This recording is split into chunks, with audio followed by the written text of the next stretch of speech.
Sister kuna kitu changu nakitafuta kwenye pochi yangu mimi sikioni. Kitu gani? Natafuta lipstick yangu. Alafu pia pale kwenye kabati ngwani nimeweka blazer yangu sioni. Nataka kutoka. Najua siku hizi wasikuelewi unajua. Dada naye. Mimi lakini nimekuja kuulizia tu lipstick yangu. Kwanza kazi, nimekuleta ufanye kazi mjini.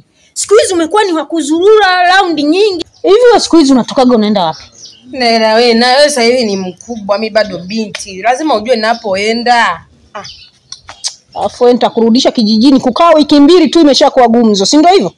Bana dada usifanye hivyo bana. Mimi natoka tu. Wewe tunalingana mimi na wewe. Hivi siku hizi kwanza nani mkamove vile kofia? Dada wewe nawe uone watu wataniona na mkoba hawavagi vitu kama hivi. Kwanza njoo hapa siku hizi yani sikuelewi. Sister wewe naye bana. Kama tungi kwa mwanajeshi. Hapa chapu. Wewe. Siku hizi una wanaume wangapi? Mimi hata sina mwanaume. Wewe, mitaani nasikia. Dada mbona unaniumiza? Nasikia mtaani. Juzi nilikuona na kijana fulani hivi mfupi mweusi. Wewe kijana unamfahamu? Unataka maradhi hapa mjini wewe. Simjui bwana, hebu nipe mimi kofia yangu bana. Unaenda wapi? Unaenda wapi? Dada bana, nipe mimi kofia yangu bana. Wewe. Unasikia? Nenda unakoenda ila jua jioni. Nipe bana kofia yangu dada bana. Unanisikia vizuri? Haya basi siendi narudi.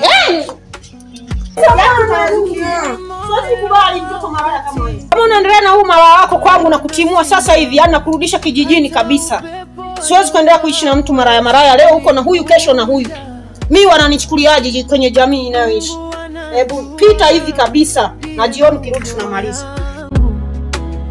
Na baraka zake ndizo taa yangu nizidi kupambana maisha niwe jasiri naweza hata ikionekana siri nizidi kupambana naweza kwa kweli hata dunia ikitetemeka bado nitasimama wima.